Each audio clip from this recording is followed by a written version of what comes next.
And good morning, everybody. I see people are starting to arrive, and we're just like 30 seconds early here. I'm Steve Farrell. Thank you for joining us. Apologies here. We just noticed that the 2 hour reminder went out with about a half hour reminder, and we noticed that in the body of the note, we did not reference 9 a.m. Pacific. So apologies to you all that were planning to join the program and got a kind of confusing reminder note. So we are going to be getting going here very shortly. Mark Nepo is joining me, who's this just amazing author, speaker, spiritual leader. And we're going to have a fabulous 90 minutes here. This is a 90-minute program. This is live. So we're going to be bringing in your questions and comments here during the program. So Mark and I are going to just chat a little bit, talk about his latest book. It's called The Book of the Soul. And Mark is awesome. His Book of Awakening, of course, was the big breakthrough book for him. And people all over the world bought the book. And he just feels deeply into the divine, into our soul, into life. And we're really happy to have him here with us during this program. So as we get started, let's go ahead and just do a little breathing here. Most of us are sequestered in our homes or somewhere, and it can be a little challenging at times, I know. So why don't we just do a little breathing here, kind of relax into this 90 minutes that we're spending together. We're real happy to be here with you.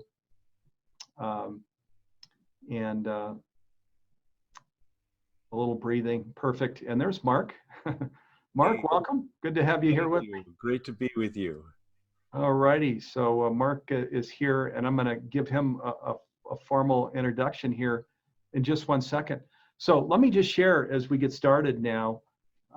Humanities Team is a 17-year-old 501c3 nonprofit. So we were founded in June 2003.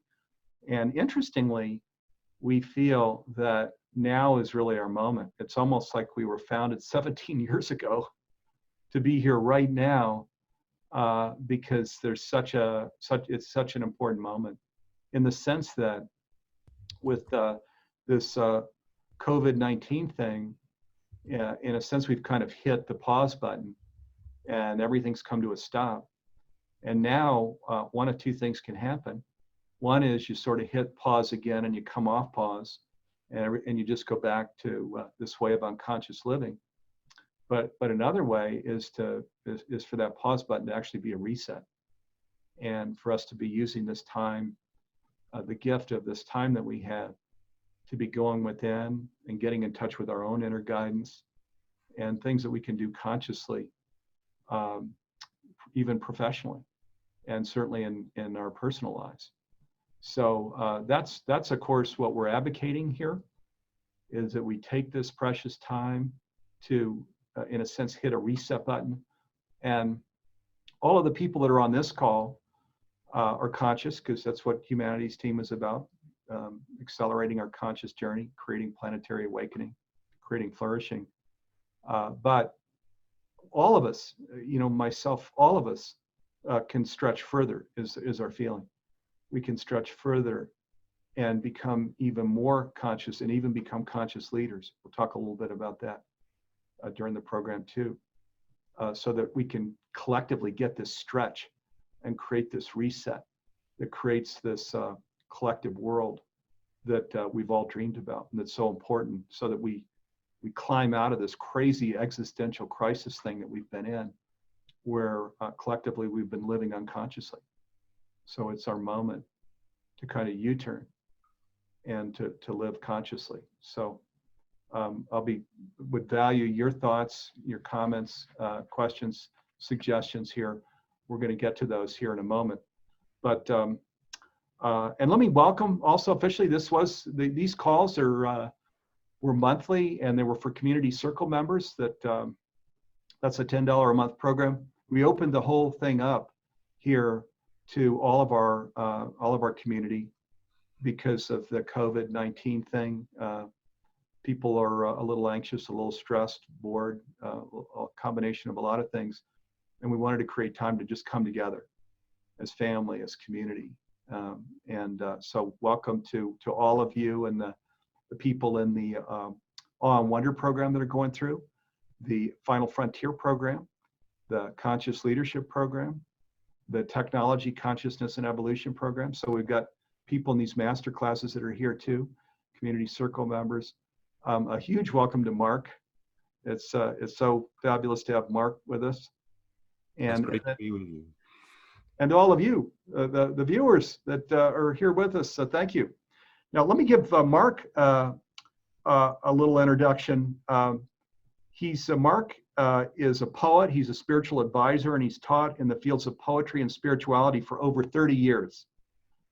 Mark is best known for his New York Times #1 bestseller, The Book of Awakening, and he has published 12 books and recorded 6 audio projects. And it's so great to have Mark with us. He's you can feel his soul, is kind of how it feels for me when he talks. He's just we love Mark Nepo, and his whole team. So Mark, thank you for being with us. Oh, it's a joy, and thank you for all that you're doing and opening up here. It's a joy to be a part of it. Absolutely. So, and before you came on, Mark, I was holding up your book, the Book of the Soul, which is a very cool book. Thank you. Yeah, it's just coming out next May 5th is the official publication date, and it's always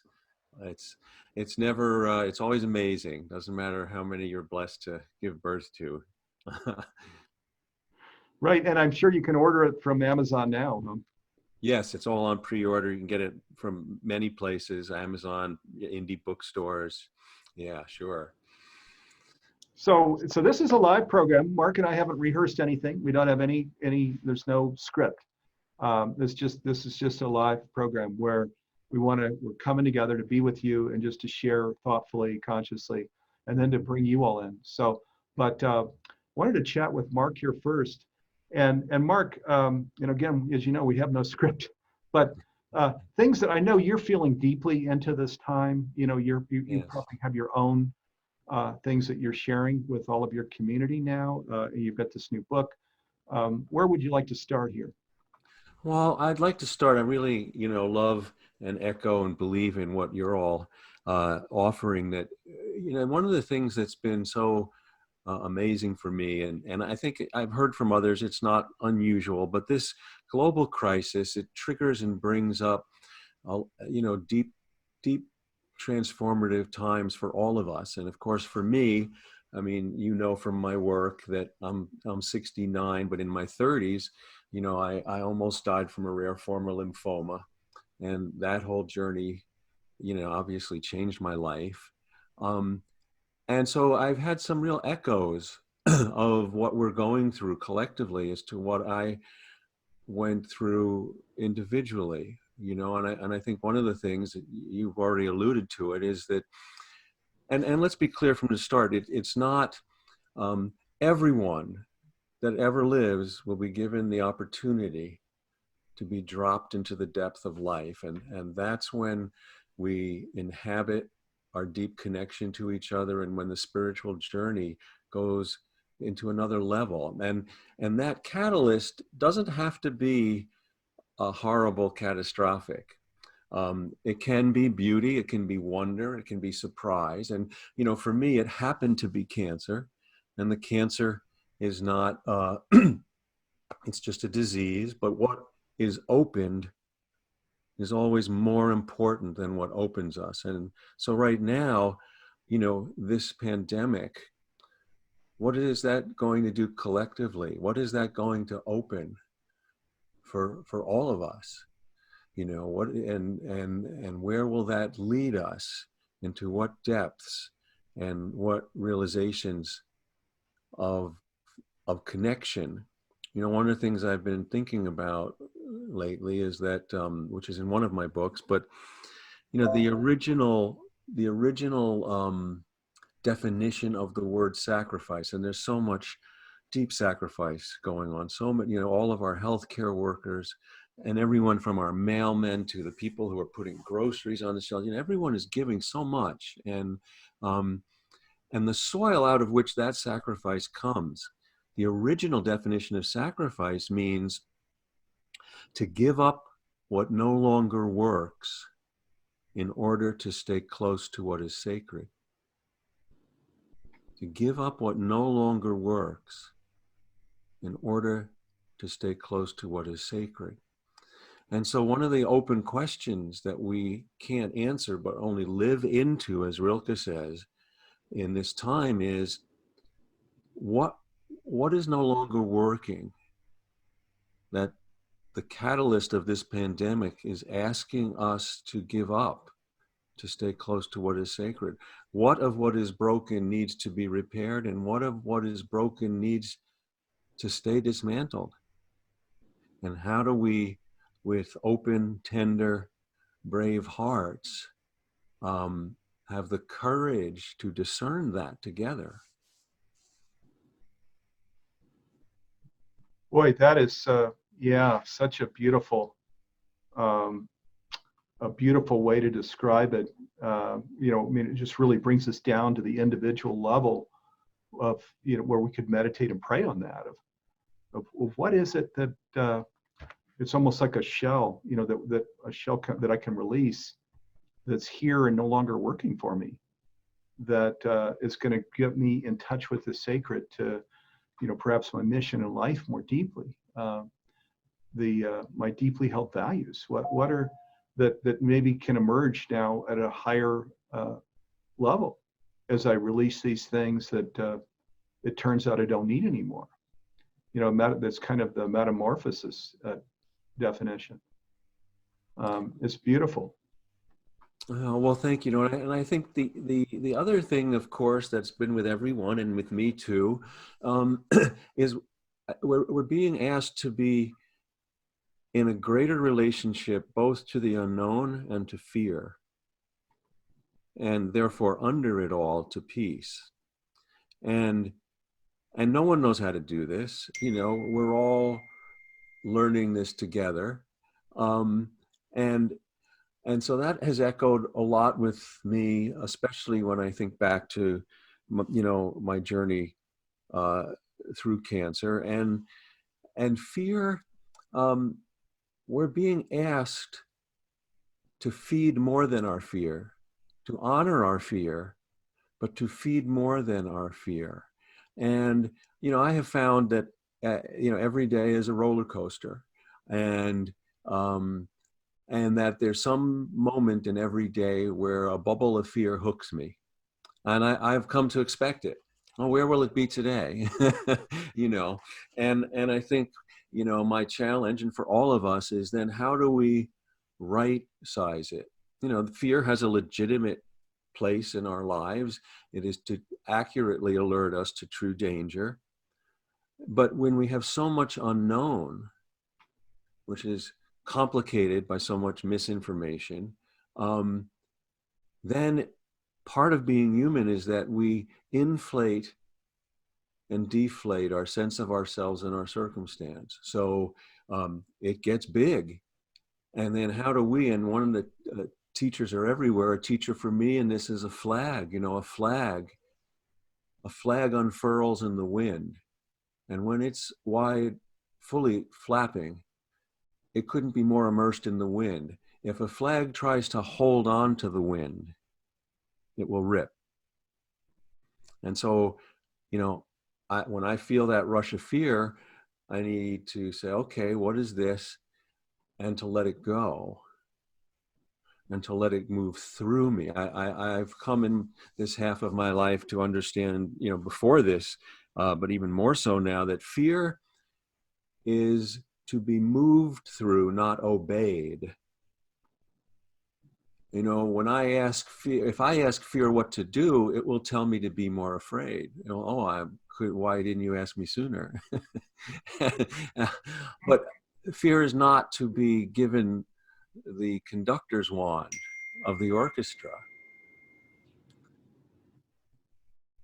It's to be acknowledged and moved through. And sometimes I can't do that by myself. That's why we need each other. Sometimes I need you to tell me, yeah, this is, you're making this bigger than I think it is. Well, here, hold on, and we'll let it go together. Yeah.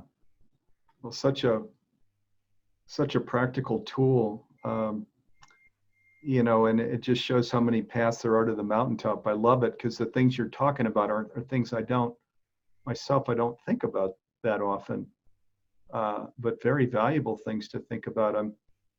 I'm the thing I'm going to right now is what I was sharing as we were starting the program is, um, I have two teenagers, and so, of course, I'm concerned about their future and the future of all the kids on the planet and future generations.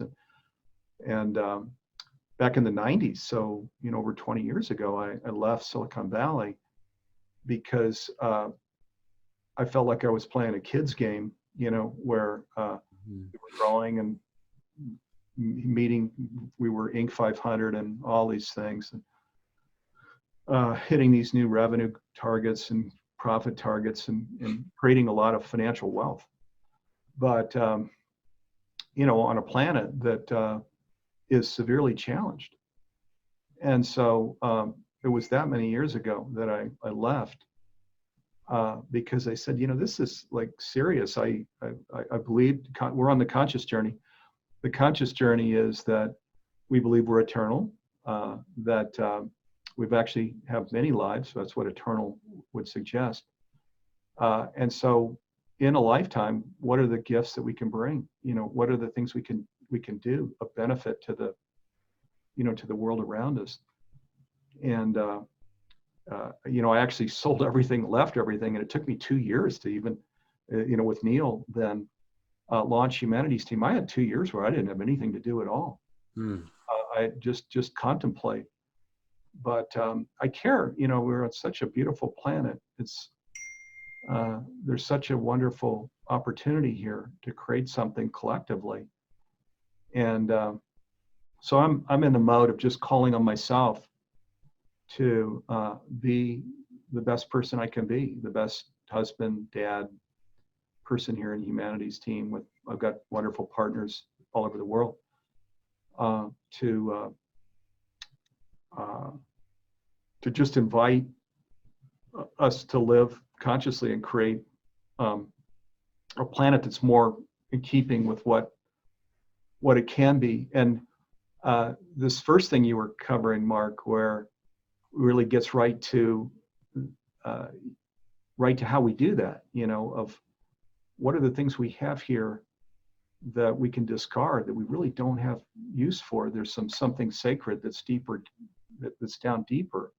And in order to get to that and to elevate that, we have to be in touch with things that we can discard that are kind of in the way, that in a sense are obstacles.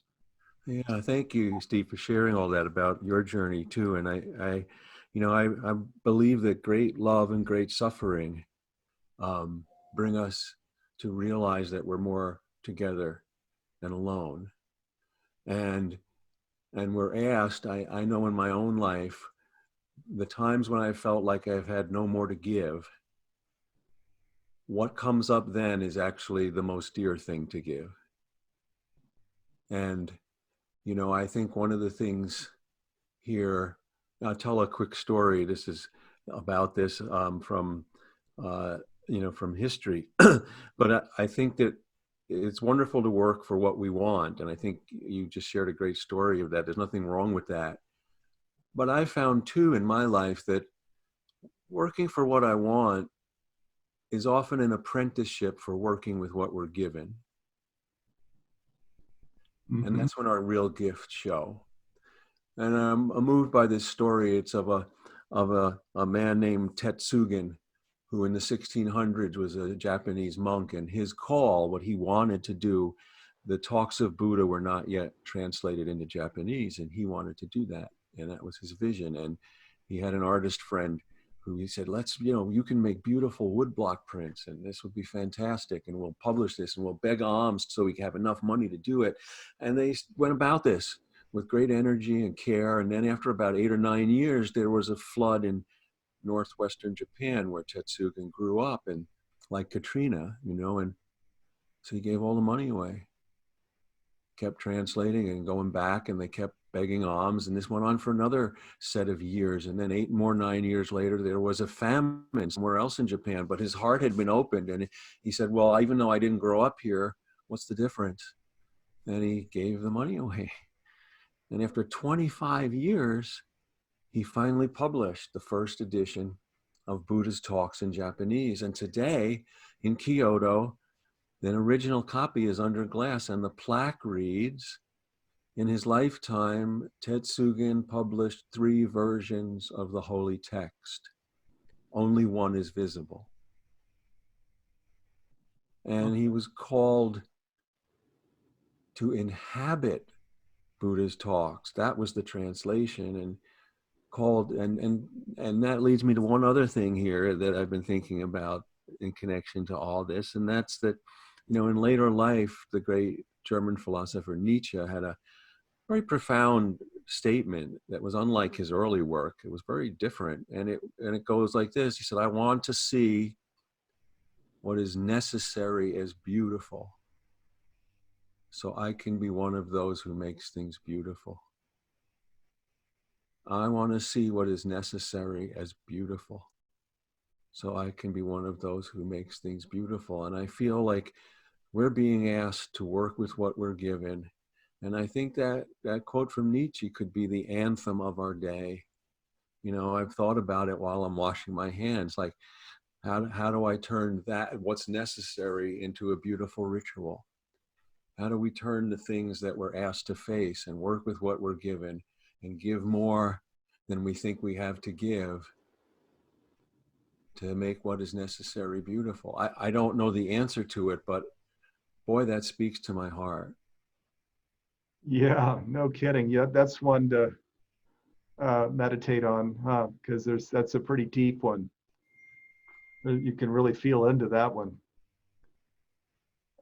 Mark, one of the people, Kathleen, who's watching, the viewer, says, can we speak up? So oh, sure.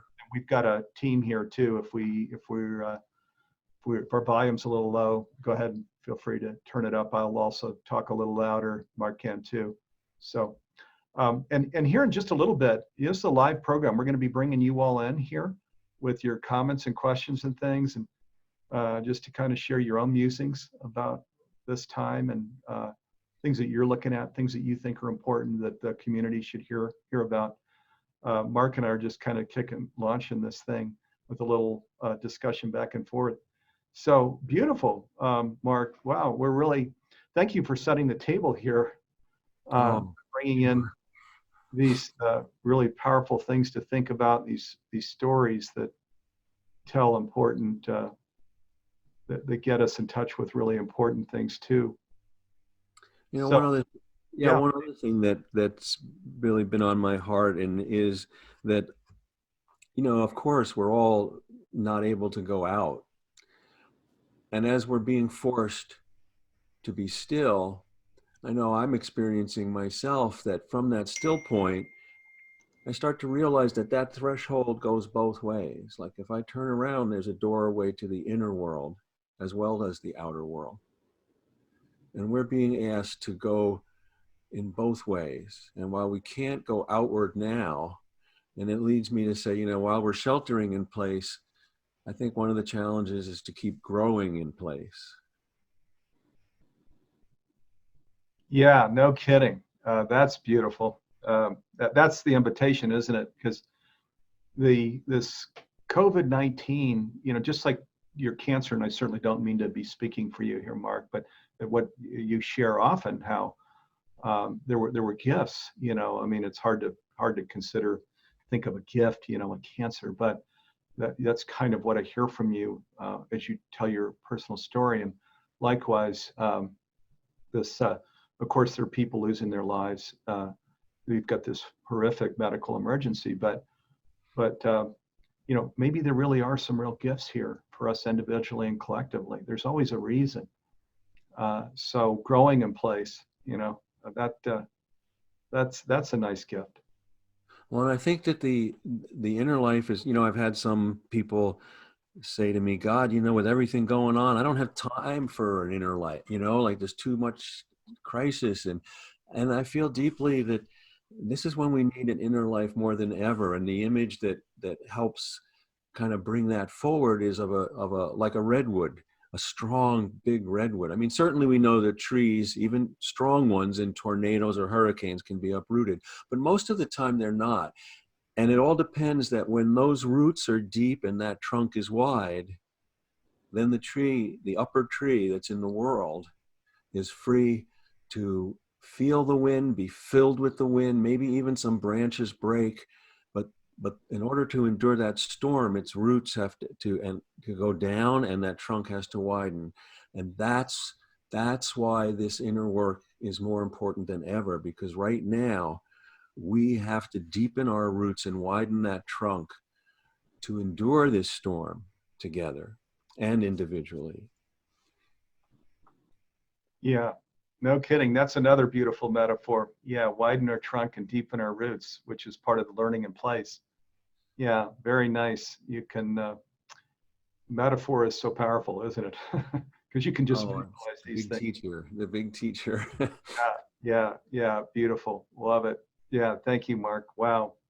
Mark, are there, I've looked through your book here, this Book of the Soul. It's called The Book of the Soul, Creating a Path to What Matters, Mark Nepo. And I've got these chapters are all, pull you in. Um, there probably are things you'd like to say about the book in general, but the chapter number 1 is Living with Meaning, Truth, and Kindness. So how cool is that? I mean, when we're talking about a learning in place and deeper roots and thicker trunk and so on, that sounds like, what you're talking to, living with meaning, truth, and kindness. Wouldn't we all want to do that? Well, we're all, and everything that I write, there are inquiries. I don't have any answers, and what I share are examples, not instructions, and we just learn together. And I think the important thing is anything that we touch on is how does anyone who's listening, if something touches you, how do you personalize it? That's the thing. So, the like that chapter on meaning, truth, and kindness. They're like spiritual elements. So, we have in the physical world, we have fire, air, water, earth, and so, how do we, those elements are always available to us, but what do they mean in our everyday life, and truth comes from presence. When I'm really present and you're present, something else happens that helps us live, that brings us alive, and meaning is comes from relationship, you know, and kindness is the outgrowth of love. So, presence, relationship, and love are like these enduring qualities, the rivers that we can all drink from all the time. But no one can tell anybody, what does that mean in your life? Like, so anyone who's listening, I invite you to spend a little time saying, well, okay, what's the inventory? Like, what's the character of relationship, presence, and love in my life right now? What needs more attention? What's a strength? What's a challenge? What does that look like in a very particular level, so that we can enliven those things, and that those qualities will help us through this time. The book, the central metaphor for this book is one of, we're all born thanks to our mothers who go through labor and bring us here. And the central metaphor for this book is that once we're here, we go through a second labor. And that is through a lifetime of experience that births the soul on earth. And again, we do it. We don't know how, but we do it. There's a great Roman proverb that goes, the fates lead those who are willing. Those who are not, they drag. We're going one way or the other. So we might as well be aware and help each other and come alive through it. Yeah, no kidding. We can walk into it or be dragged into it. There's certainly certainly a lot more fun and even effective to walk into it. Marcus, there, we again, there's no script. We actually didn't even. We're just wanted to come in here live and share, from the heart during this program, as we're going to ask you to do here in a moment. But Mark, is there anything experiential? You were talking about presence, and the truth and presence, and you've put other words to that as well here as we've been talking. Is there anything experiential you'd like to do that maybe allows people to just right in this moment feel into some of these things you're talking about? Well, I mean, I think we could. Let me read a newer poem that's come from during this, and if people are willing, just to, breathe, maybe close your eyes and walk with this poem as a live meditation, and then just see where it opens with you. It's called "Coming Up for Air." The times are hard and unexpected. They always are. But the river of being that carries us is always life-giving, if we can reach it. But this, as ever, requires diving where we are, not running from what is. We must be brave and must beware, mostly of ourselves, for the mind is like a spider. It will weave many webs, but the heart is like an arrow of light. It will pierce a hole in the dark that life will fill. For the mind is like a spider. It will weave many webs, but the heart is like an arrow of light. It will pierce a hole in the dark that life will fill. Along the way, we stumble in the dark. Our fierce and tender honesty, the lamp we swing between us. Wow, nice. Yeah, beautiful. I mentioned when I was introducing Mark, he is a poet, and you can sure feel into that with your work here. Thank you, Mark. Oh, Beautiful. you're welcome. Everyone who's listening, as you feel that, as you come up from that, which the poem is just a doorway to presence. If you look around, I think one of the things that right sizes fear is presence. And that's why all the breathing practices and all the traditions are so helpful. So when you look out into the world right now, there's so much unknown, there's so much fear. You can feel it on the edge.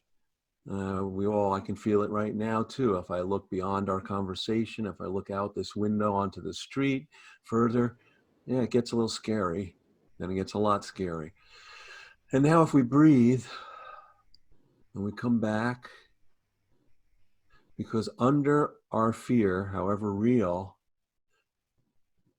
is everything that's not afraid in the roots of that tree that is our soul.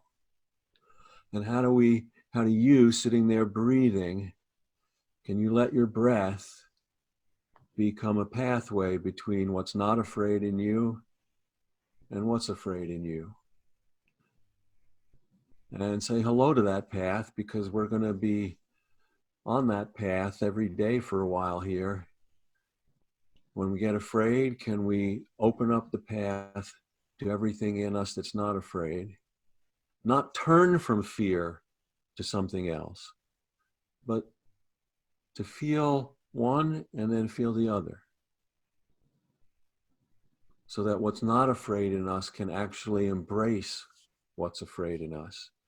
So this is a practice that we can just lean into individually as it speaks to you. I don't do it perfectly. Some days I try to do that and the fear overwhelms me. But that's okay, because I can try again later. And even when I am overwhelmed with fear, what's not afraid is still there. Just like on a cloudy day, the sun is still shining. I just can't see it, but it's still there. And when I'm in the cloud of my fear, what's not afraid, what's eternal, what's love, truth, kindness, meaning, is still there like the sun. I just can't see it for the moment. Yeah. Whoa. Nice. It's all so healing, and the words you put around thoughts that one might have, or that many do have, and then the process of healing that you introduce to, um, so that we can walk through those fears and get to the other side, and uh, and be in this place of presence that we want to be in, is beautiful. I want to share too, Mark, one of the things I've thought about personally, for me on my own growth path, is that I used to feel like when there were challenges and things that I was feeling in my life, that my job, as I was walking into my home, like with my wife and kids, or professionally, here in the humanities team, was to almost just kind of mask, the challenge. That So to put my focus, in other words, on just masking how I was feeling. And then I realized, this is like all wrong. That um, where I want to be putting my attention is not to masking anything that I'm feeling. It's actually down at the level of feeling, which are the things we're talking about here, of, well, what am I feeling that's causing that challenge? And just allowing myself to really be with that, work through that. What we resist persists. So that means we're, just as you're sharing here, and the wisdom that you're bringing to the program, we're not running away from anything. We're actually standing in it. Yeah. And doing this with myself, so that I wasn't, so that I'm not trying to mask anything. I'm actually healing it at the source. Yeah, thank you for that. And it's amazing because this is live, and it's kind of like a little spiritual jazz back and forth, because that triggers me to want to speak a little bit and share a poem about masks that I have. Um, and so it's amazing you bring that up. But I think it's, one of the things that's a challenge for all of us in any time that we're in, and part of the journey, is that, I feel, and I've learned that the life of feelings is the way to the spirit. And a lot of times our introduction to feeling is overwhelming, or we're taught to be afraid of it, and that makes it doubly hard, because it's the life of feelings that does bring us deeper on the spiritual journey. And it's important, those of us who are sensitive, and everybody's sensitive, it's depending on how close we are to that sensitivity. One of the things we fear, and what happens when we first experience sensitivity, is we become what we feel. But we are not our feelings. They're so important. And again, a tree is a wonderful image for this. A tree comes alive because of the wind that moves through it. But it's not the wind. A tree would be so bereft if there was never wind, but it's not the wind.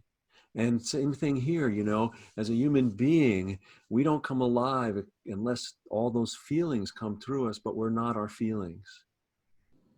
And, and there was a beautiful quote by the great poet Rilke. He says, "Let everything happen, beauty and terror. No one feeling is final. Keep going."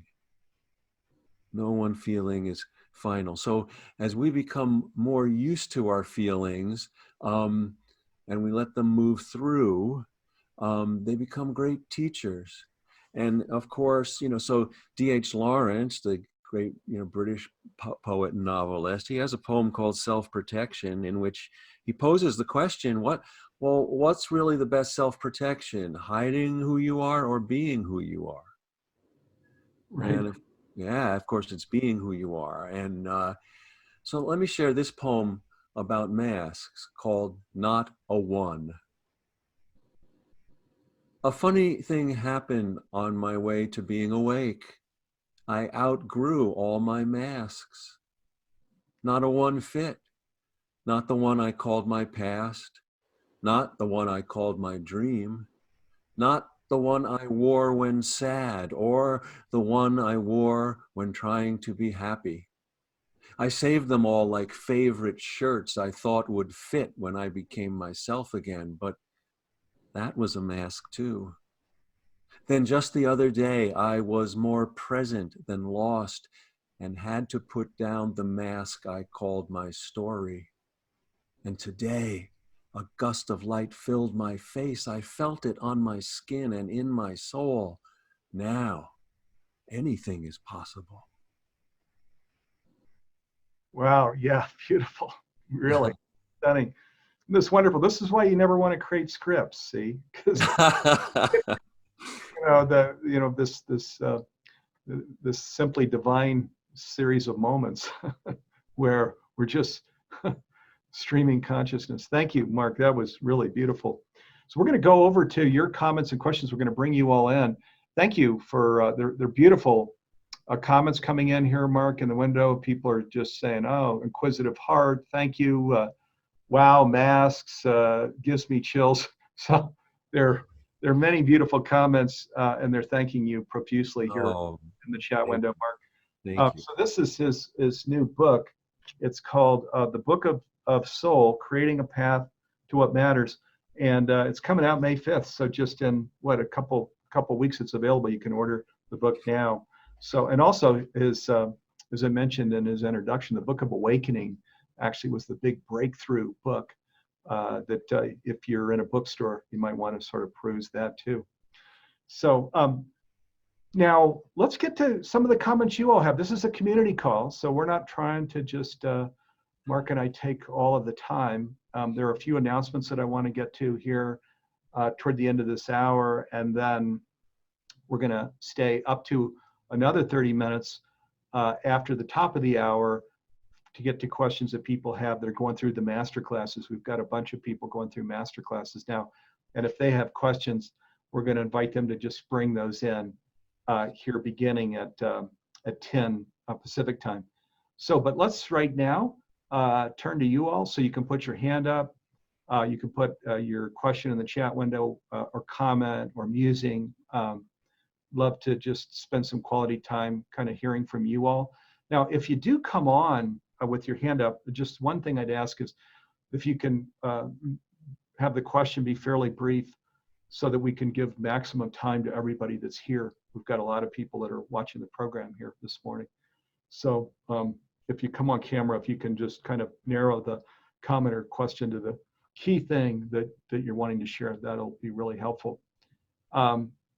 Okay, so, and we've got a bunch of, I call them directors and producers here, my partners in humanities team, that you bring them on camera at the end, so you can say hi. I work with wonderful people all over the world. We'll introduce them before the program's over. But Dee and Tim, is there anybody that has their hand up that wants to come on? Yes, we have Charles. Let me promote Charles. We have a bunch of hands up, so let's see if Charles joins us. And let me say this about Tim, who's on camera. Tim and I alternate these programs. He has these marvelous programs. They're actually in the afternoon, so we try and alternate them because some people like morning in the U.S. better, some like in the afternoon. Tim does a wonderful job with these afternoon calls that are every other Friday. Oh, it's Charles Gibbs. Oh my gosh, fantastic. Charles Gibbs. Wow, nice to Hey, Steve. Hey, Mark. Hey, Charles. So good to Nice hear to see you. Charles. Wow, fantastic. Let me just say who Charles is real quick. He's gonna come on camera. Charles was for many years the United Religions Initiative executive director. He's now still doing all this other really cool stuff. But Charles is a big person in the world. So Charles, thanks for coming on camera here with us. Oh, Steve, I think I'm like all of us, one of the little people that makes the world a little bigger when we're all together. Mark, you talked about trees, and I was thinking of a book a friend wrote called Deeply Woven Roots. It's it's the way those roots interconnect that keep us anchored. And something like this is a great gift to support that. Oh, well, it's so wonderful to hear and see you, Charles. My goodness. You too, Mark. And let me also, since we're talking about trees and you raised that, I'm sure some of you are aware the great, amazing image and teacher of the aspen groves. An aspen grove, which can be, acre, square miles. I mean, just huge. They are one of the largest single living organisms because all those trees, which are individual above ground, share one root system. And innately in that, if one tree is not doing well, then like in the body, when blood cells go to the site of an infection, nutrients come from the rest of the grove to that tree. And this is a great metaphor for community. Because yes, above ground, we are individual, we're walking trees, we're walking around, we have all of our individual, sprouts and bark and everything, and minds and hearts, but in that soil of spirit, we have one woven root system.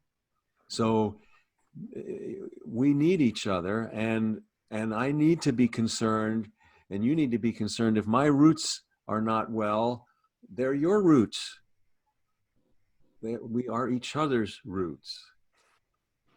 We are all one, somebody once said, huh? Which a lot of people, science is now saying. So yeah, beautiful. The intertwined roots of the aspens and some other trees too. Yeah, beautiful, Charles. Thanks for bringing that in. So, and good to see you, and love and hugs to you and yours, Well, Charles. thank you. Thank you. Yeah, great to see you, And Charles. to everyone. If I could just throw one more thing in, Mark, I'm so grateful that you keep the bright arrow of your heart so open and clear and offering to all of us. As you were talking earlier, I had called to mind lines from Rumi, who said, "Those who seek pearls of great value don't dive in mud puddles. They dive into the deepest ocean." And it seems to me you're offering an invitation in these turbulent times for us to drive into that deep ocean where things are a little stiller. And I'm curious if you have more to say about any intuitions of the pearls of great value that are there for us to raise up and carry into the beyond now that we all hope will be a transformed world. Well, thank you. And I can only speak to that. And, I certainly don't have answers to that, but I feel very deeply that, there's a real kind of paradox between progress and incarnation. Certainly progress is that the best of what one generation does leaves the next generation a little further down the road. But inwardly, in the depth of who we are as human beings, its incarnation is that everyone has to go through the same journey. We may go through it differently. What's a pandemic for us was something different in the previous generation. It'll be different in the next. But we all are given the opportunities to shed or be broken of all that's not essential, so that only what's unbreakable is left. Only what is eternal is left.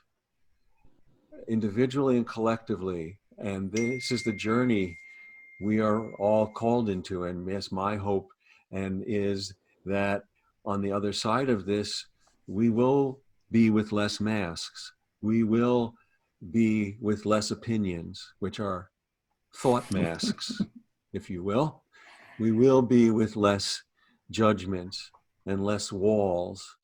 And, because and I learned this through my cancer journey, some of the people I was closest to in the world, I don't even know their last names, where they lived, what they did, but we found each other in waiting rooms and were just immediate kinship. And I think there are immediate kinships that are being formed now that will make a strong fabric of our humanity. Well, thank you. Yeah. So Charles, thanks again for coming on, and namaste to you, brother. Namaste to you, Stephen. Yeah, Thanks love. for the light you keep carrying. Yeah, my pleasure and privilege, really. So thank you. Yeah. So let's see here now, Mark. There are lots of different comments in the window here. Now, one person asked you if you've heard of Ho'oponopono. I'm sure Of who? Of this Hawaiian healing practice, Ho'oponopono. no, actually, I don't. I don't know that. Oh, Yeah. nice. Yeah. Well, boy, that's a beautiful. There's a mantra, and it's a 4-step mantra of "I love you." I don't actually have those 4 phrases right here in front of me. Yeah. But, it is said to be from ancient wisdom in Hawaii. Oh, wonderful! Wow, wonderful.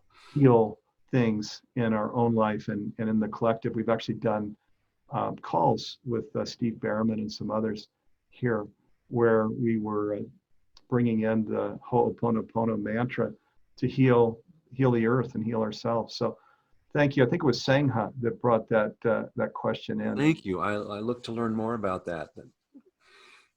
So let's see here. Tim, yeah, do we have Well, I would actually invite Karen if you're willing to come on. She knows very much about the Ho'oponopono and the story of it. It's actually an incredible story. And if you're willing to come on, as we bring the next guest, we have Carol. Hi. Karen, Yeah, I know a little bit about it. Somebody put in chat, I was trying to remember the order. I'm sorry, please forgive me. Thank you, I love you. There's a gentleman named Dr. Len. I can't recite his full name, but it's an ancient Hawaiian practice. And the brief story of Dr. Len is that he was, I believe I was a psychiatrist in a hospital for the criminally insane, those who were the most violent and most confused. And he sat in his office with their records on his desk, and he never met any of the patients ever, but he recited this chant for each of the individual patients repeatedly. And over some amount of time, each patient was healed, was released from the institution. It's a really beautiful story and a testament to the power of love and That's thought. amazing. Karen leads our communications team, so she's one of these partners that I was referencing. Karen, and thank you for coming on camera. And Karen, before you leave, if you like the idea, maybe you could just, again, it's very healing actually, those 4 elements where they're a chant. Do you want to just like cycle through them a couple times? Because it's Sure. So if we all just want to take a deep breath together.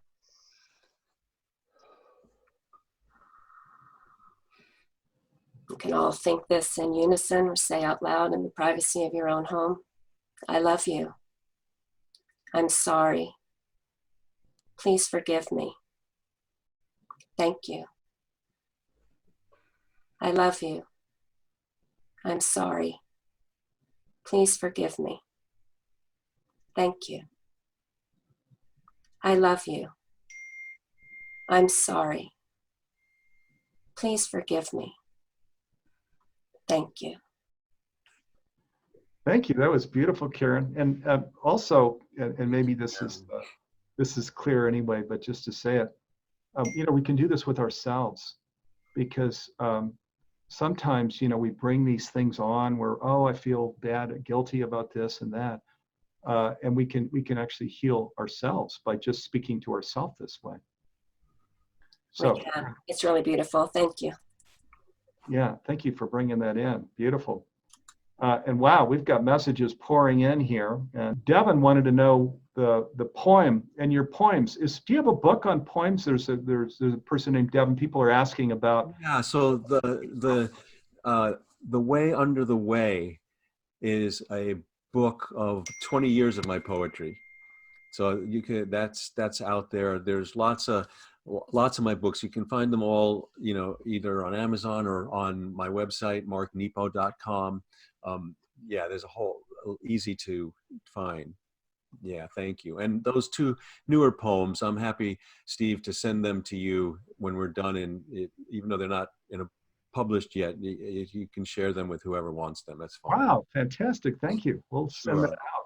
Yeah, thank you very much, Mark. And thanks for, Mark just volunteered. He's very busy, got all of these programs and books and seminars and programs that he does, but said, sure, I'll come on and do this live program with you. So we're grateful. And Eileen, who's his assistant too, wonderful. So big shout out and thank you to you all.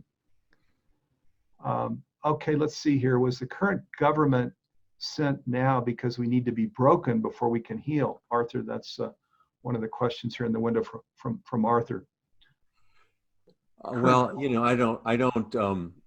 I'm not prescient, so I can't, but, you know, but certainly, I think that in the larger thing, you know, one of my books was 2 books ago was a book on the history of community called More Together Than Alone, where I was looking for moments throughout history and cross-cultural of when we work together well. And so in the larger sense, I would say that there are always things coming together and always things breaking apart at the same time within our lives and between us. And so I don't know, I'm not wise enough to know if something was directly sent to us to break before we can heal. But we as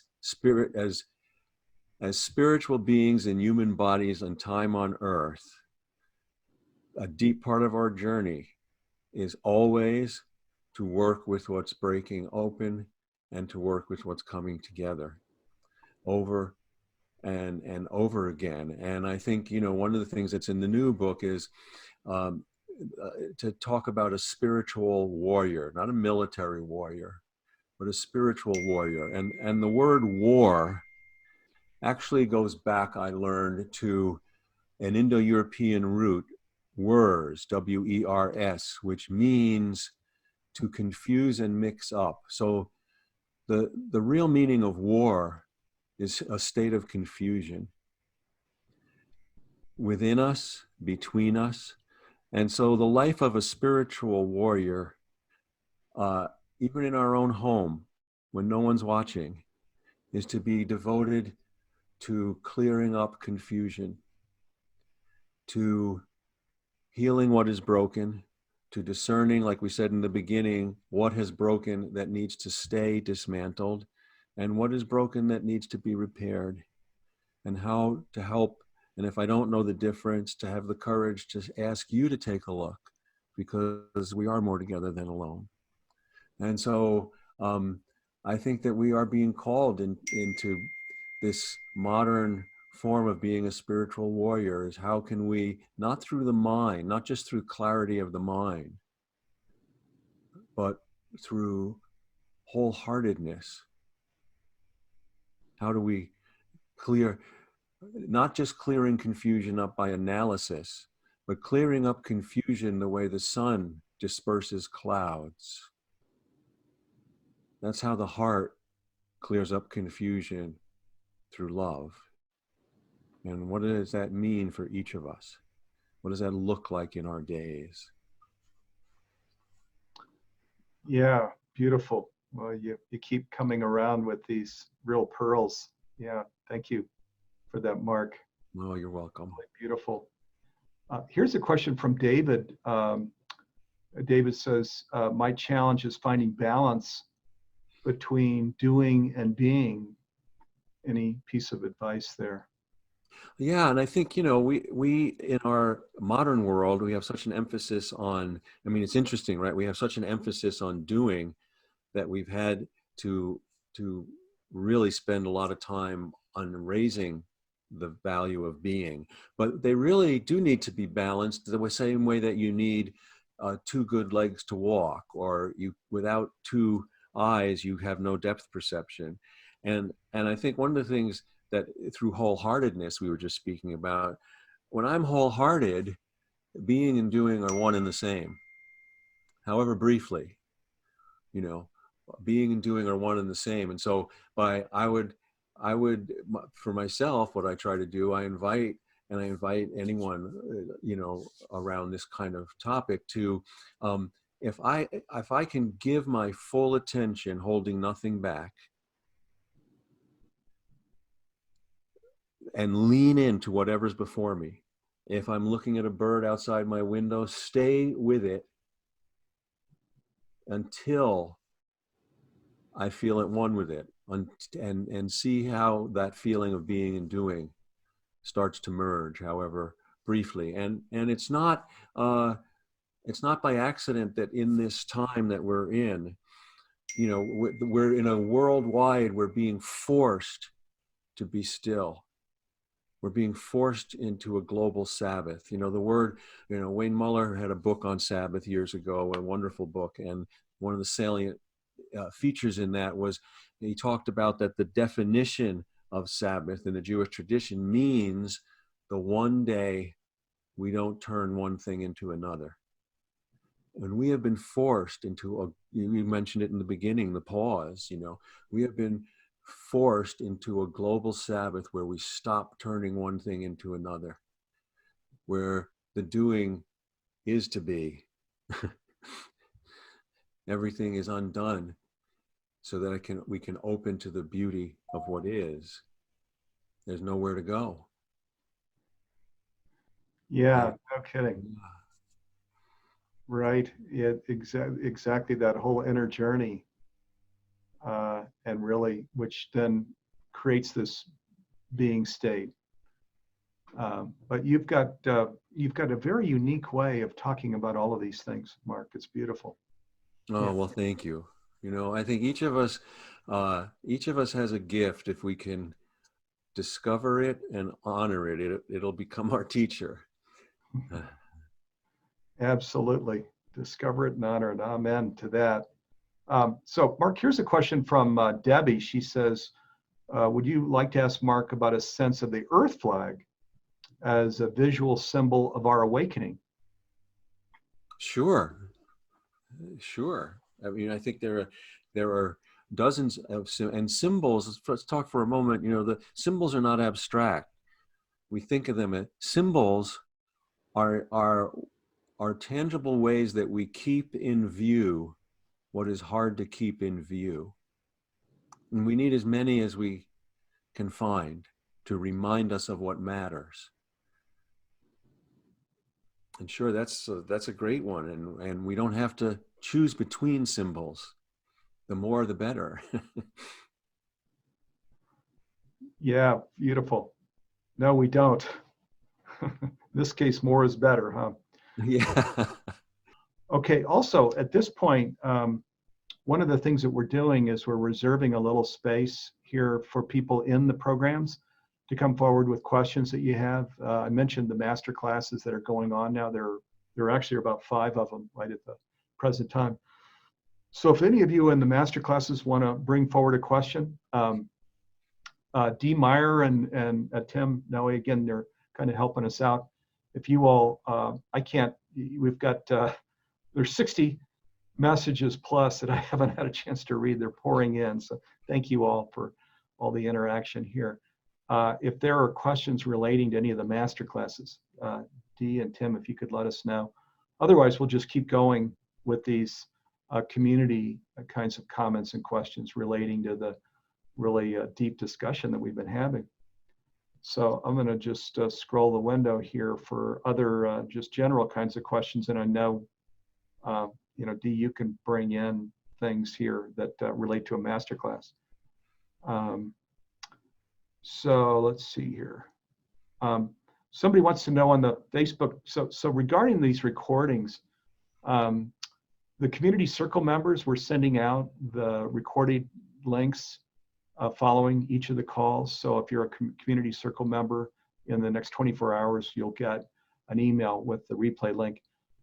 As well, our Humanities Team Worldwide Facebook page, which is our largest page, Friend it, please, if you haven't friended it yet.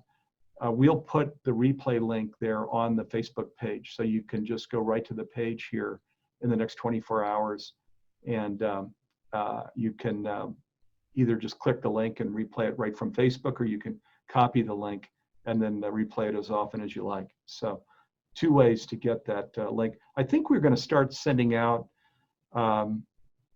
with each week. So for next week's call, I think we were going to put a PS in there as well with a replay link, so that there's a 3rd way that you can listen to the recording. So the reason that we're not sending out an email with a replay right after a meeting such as this is we don't want to spam you with too many emails. As it is, we're sending out 2 emails right now for the community calls. And the approach that we like to take is opt-in. We're actually sending out 2 to the our entire email list without opt-in. So we want to be careful about that and not send too many emails where people haven't opted in. That's why we've selected these 3 ways to get a replay link to you. Okay, and somebody mentioned, it was Celeste Giacoboni who was. I mentioned Steve Behrman, and Celeste Giacoboni was the other person that had come on here years ago and done programs with us to heal the earth. And Celeste actually brought in the Ho'oponopono process here years ago as part of our humanities team community calls. Okay, let's see here. I'm just again scrolling. Tim, feel free if anybody's got their hand up, if you want to bring them in. We can bring somebody in too. Sure, we have somebody here, Madison. Hi. Hello. Hello. Hi. Hi. I have never done this before, so bear with me, okay? You bet. Hi. Is Mark still on with us? Yes. Oh, hi, Mark. Hi. How you doing? Good to see I was you. thanking you this morning and thanking you in my heart, because I know in the live classes I've been with you, you had shared something about, for me, I'll just tell you what I was thinking this morning. It's a little overwhelming with our business, not knowing if we're going to survive, and with the virus and stuff. And so I heard your voice saying, think of everything that's not COVID.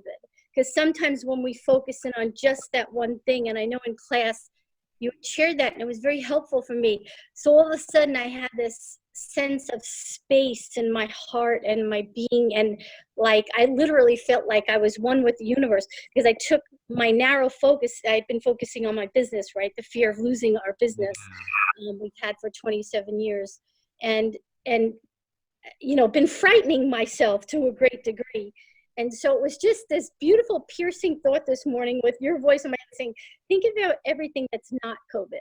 And I realized how rich life is when I take off my narrow focus, right? There's all of this amazing beauty and love and kindness and all those things. And so I wanted to thank you for that, because it was definitely, pierced my heart.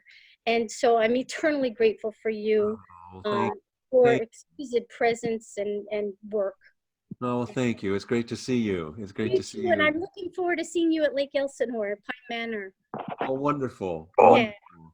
Yeah. And, let me take what you're sharing a little for everyone to share a little bit where that comes from. And it's not a sense that we were talking about in person when we've been together in groups. It's not a sense of turning from like, oh, this is fearful, so let me cheer up, or this is pain. It's not, it's allowing everything in at once so that the heart can absorb and integrate.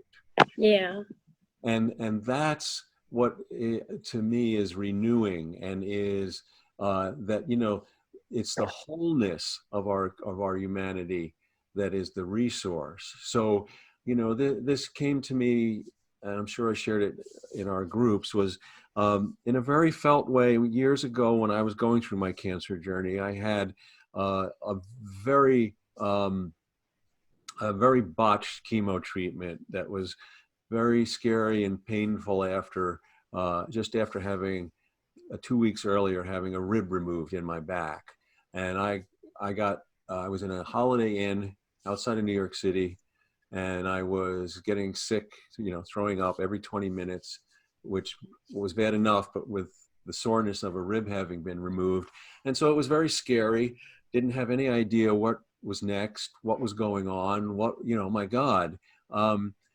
And not through any wisdom on my part, but because I was exhausted. And we did eventually go to the emergency room. But as the sun started to come up at 5 and so in the morning, and I think it was a moment of grace, I just was filled with everything that I was not. It occurred to me, I could feel, well, I'm in this terrible place. I have no idea what's going to happen. I'm terrified. I'm in pain. And somewhere a baby's being born. And somewhere nearby, a couple is making love for the first time. And somewhere else, a parent and child who've been estranged are sitting down and having coffee for the first time, saying, thank you, I'm sorry, I love you, forgive me. And so that led me to this deep experience of this truth that to be broken is no reason to see all things as broken. I love that. And so, yes, it's opening our heart, not turning from difficult things to find hopefully happy things, but opening our hearts so its fullness can right size what's difficult and heal us. Thank you so much, Mark. It's so beautiful. Thank you with all my heart. Oh, you're welcome. Great to see you. You too. You too. God bless. Thank you, Matson, for coming on. Okay, yeah, the sensing that you do, Mark, and then putting into words the sensing, I think it touches people deeply. So thank you for that. Okay, let's see here. Somebody's wanting to know, how can we create more connection with others during this time of isolation, is what Suzanne asks here. That's a great question, and again, let me just speak into it. Again, I don't have any answers, but I love one of the things that Governor Cuomo of New York, who I think is just being amazing. I mean, he and some of the other governors are kind of, to me, like our de facto presidents, but right now. But one of the things he said that I so loved was he said, my aim is for us to be socially distancing, but spiritually connected. And I think that, certainly there's, we are by nature, we are, I mean, one of the things I miss deeply is being in groups. We just were talking, Madison was in groups that I've been in. And I so love being able to be in person. And this is wonderful to do this. But I miss the physical contact. I miss the magic that happens in person. So, but while we grieve that, we are needing to keep our hearts open. And, I try to practice at least once a day, trying to start with where I am and opening my heart, not just imagining it, but opening my heart to down the street, beyond the street, the other side of the state, the other side of the country, trying to let in and feel the life that's going on at the same time. And I believe that those are real. One of the things in our modern world, which is in being over dependent on the mind, is that we have been mistaught that we are the creators of everything.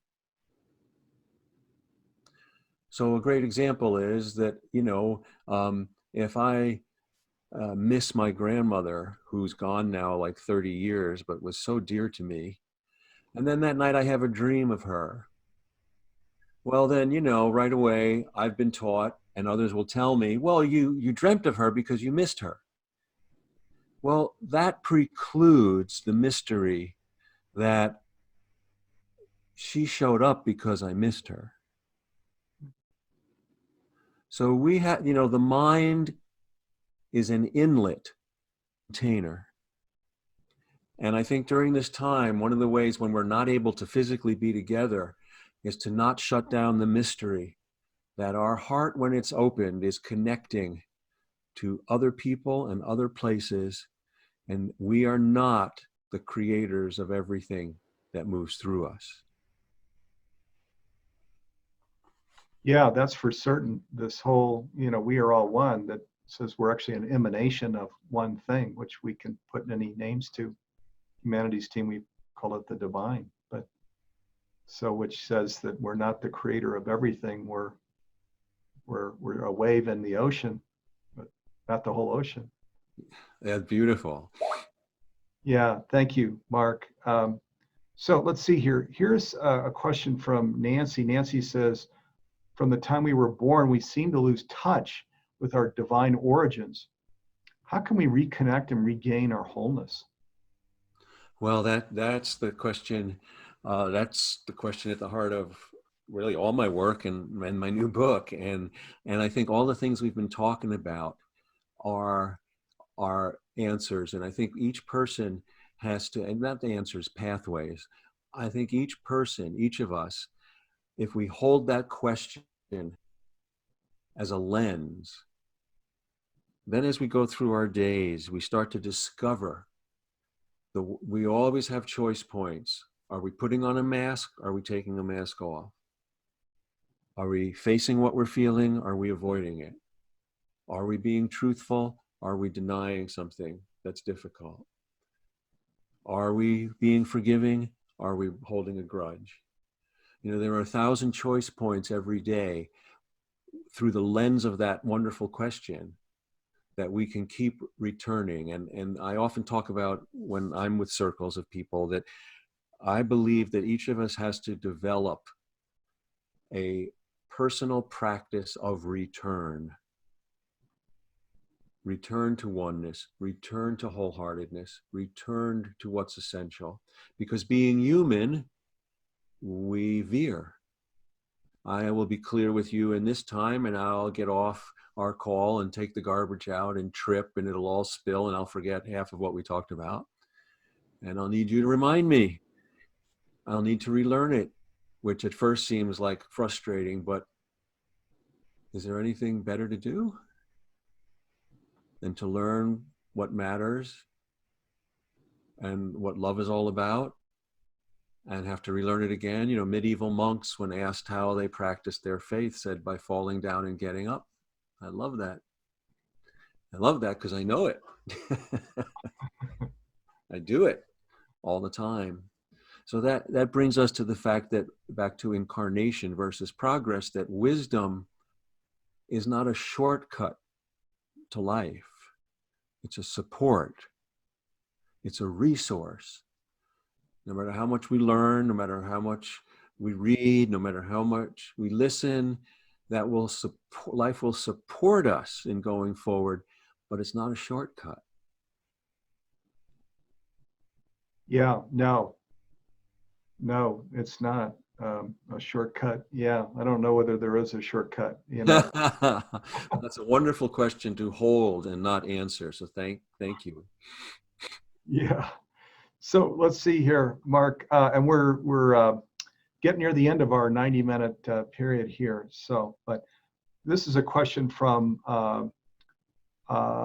Martin. Martin says, "Can you talk about the dark night of the ego?" And says, "I don't believe our souls have a dark night." So, dark night of the ego. Yeah. So as I hear that, so I think what, and I would say about darkness. So, nothing.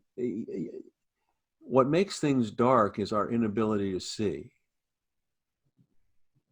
If I don't look in a closet, as a little kid, and somebody tells me there's a boogeyman in there, and then it gets bigger the longer I don't look.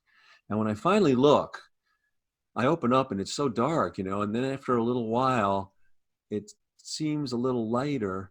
Well, nothing in that space has changed. My eyes have gotten accustomed to that space. And so darkness, I think more of opaqueness. I think of things that get in the way from our own making and from life. Sometimes we don't do it. Life just puts things in the way, and we have to move through them or around them or dismantle them, or they become our teachers. And so to get to the ego, I think a lot of the problem that comes from ego, some traditions say, well, let's get rid of the ego. Well, the way I understand it very briefly here is that if you're crossing an ocean, you're not going to get very far unless you have a boat. Now you can have a very beaten up old boat, you can have a yacht, you can have all kinds, but you need a boat. The boat is the self. We need a vessel to cross life, to hold us, because who we are in essence doesn't have form. So we need a self. The ego, you need steerage. The ego is, in its proper place to me, is the steering wheel. And problems arise when we ask the steering wheel where to go. You don't ask a steering wheel where to go. That's not its job. Your heart and your soul tell you where to go. And so its proper function is to follow our lead and not have us turn to it. And when I know in my own life, when I have not been connected to that divine, when I have not been connected to those roots we've talked about, when I do not feel my innate worth, then I look for it elsewhere. And when I look for it elsewhere, then all of a sudden I start leaning on the steering wheel too much. And now I'm looking sideways. If we're in a relationship, a friendship, and I respect you, and you say something hard and painful to me, oh, I feel terrible. It shakes my worth. And now, the only way to remember my worth, it has nothing to do with you. It has with me going back to the root system of life and where my soul connects with all souls. If I am drawn into seeking that worth from you or someone else, well, now I'm pushing the steering wheel all over the place. And I think that leads us into darkness, into blindness, into things that are in the way. And it's a constant practice. But the work of self-awareness is not to say I'll never do it again. The work of self-awareness is to say, oh, I recognize this, and then drop it. So a small poem of mine and my poems are teachers for me. It's not like I have this wisdom. I follow the feelings and I discover these expressions that help me. And one that's helped me is a small poem called Practicing. And it goes like this. As a man in his last breath drops all he is carrying, each breath is a little death that can set us free. As a man in his last breath drops all he is carrying, each breath is a little death that can set us free. And so when I find myself clinging on to that steering wheel that is my ego, so I start forgetting that I have worth and it's all the steering wheel, there's only one thing to do. And it's hard because I'm clinging. And that's drop it. Drop it. Yeah, beautiful. Wow. There's a definition of ego that I haven't heard before. That is very profound. Yeah, we don't ask the steering wheel where to go. We steering wheel as a steering wheel. Yeah, nice. Thank you, Mark. So, and we are just about here at the 90-minute program. So I want to just share some things here. First, Mark, actually, let me just, profoundly thank you for this 90 minutes together. Wow, what a gift. So thank you for opening your heart, putting very welcome. Yeah. To your heart, your wisdom. It's beautiful. And again, Mark's brand new book, The Book of Soul, Creating a Path to What Matters, available May 5th. So you could order that now from your favorite bookstore. And Mark has so many great books. And if you go to marknepo.com, you can just see his books and classes and workshops and things. So be sure to check that out. And we'll be doing some pretty neat stuff with Mark here. Actually, I don't want to. So stay tuned. Now, so a few things though for you all as we're getting ready, as we're kind of wrapping up. One, somebody came in, Sue Ann, and said, "Thank you, Shift Network." Blah blah blah. Now we're not the Shift Network. We're a humanities team. So we're a nonprofit actually, 501c nonprofit. We're based in the United States, but we're global, which is why it's called Humanities Team. So we don't have any shareholders. We don't have any sales targets. None of that. We're here for one reason only, and that's to support you on your conscious journey, to support planetary awakening, and to support creating flourishing at every level of life. That's the only reason we're here. And thank you, though, for joining us, Sue Ann, and all of you. Now, the programs that we've got going on right now, Healing the Past with Thomas Hubel and Joan Borisenko, Technology, Consciousness, and Evolution, that's with Greg Braden, Bruce Lipton, and Lynn McTaggart. Journey to Mastery and Living with Neil Donald Walsh. Now, a number of you actually have brought questions into the chat about the Technology, Consciousness, and Evolution program, but you may have questions about some of these other programs as well.